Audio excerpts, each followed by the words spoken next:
அட, என்ன செய்கிறான்? ஐயோ, கண்ணாடிகளை உடைத்துவிட்டு போகிறான். லென்ஸ்கார்ட் கடைக்கு சென்று அவர்களின் குப்பை தொட்டியிலேயே போடுகிறான். அது மட்டுமல்லாமல் போனில் ஆப்பையும் டெலிட் செய்கிறான்.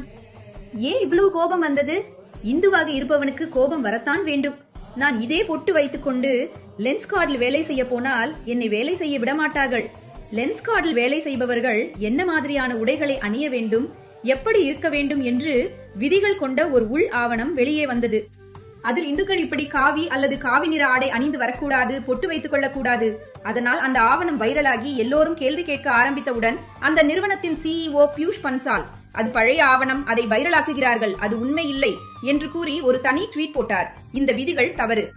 அங்கு வேலை செய்யும் அவர் ஒரு இந்துவாக நின்று தனது அடையாளத்திற்காக என் அடையாளத்தை இழக்கச் செய்கிறார்கள் என்று சொல்லி போராடினார்.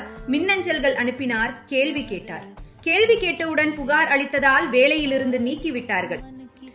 மற்றும் அங்கேயே வேலை செய்த ஒரு முன்னாள் மேலாளர், இப்போது இல்லை என்றாலும் ஒரு காலத்தில் வேலை செய்தவர் அவரும், ஆமாம், ஒவ்வொரு மாதமும் தணிக்கை செய்வார்கள், வரும்போது யாராவது தவறுகளாக பொட்டு வைத்துக் கொண்டு தெரிந்தால் அந்த கடைக்கு மதிப்பெண்களை குறைத்து விடுவார்கள் என்று கூறினார். அந்த பொட்டுக்களை வைத்துக் கொண்டால், இந்துக்கள் என்று காட்டிக்கொண்டால் மதிப்பெண்களை குறைத்து விடுவீர்களா நீங்கள்? அட, கடைக்கு வரும் ஆட்கள் பொட்டு, குங்குமம், காவி நூல் அணியக்கூடாது என்று பெரிய பெரிய போர்டுகள் வைத்து விதிகள் போடுங்கள். அப்படி இருப்பவர்களுக்கு நோ என்ட்ரி என்று சொல்லிருக்கிறதா? அவுரங்கசீப் முகலாய படையெடுப்பாளர்கள் பொட்டு, காவி உடை அணிய அனுமதிக்கவில்லை. இவர்கள் அவுரங்கசீப்பின் வாரிசுகளா? இவர்களுக்கும் அவர்களுக்கும் என்னதான் வேறுபாடு இருக்கிறது? இந்துக்கள் மீது இவ்வளவு வெறுப்பு ஏன்? இது வெறும் ஒரு நிறுவனம் மட்டுமல்ல, இன்னும் பல நிறுவனங்கள் கூட இருக்கலாம். வெளியே வந்து தைரியமாக கேள்வி எழுப்புங்கள். முகமூடி அணிந்துள்ள போது ஒரு பொட்டு வைப்பதில் என்னதான் பெரிய பிரச்சனை வந்துவிடப் போகிறது? அதாவது இந்துக்கள் என்று சொல்லிக் கொள்ளவே பயப்படும்படி செய்வது இவர்களின் திட்டம்.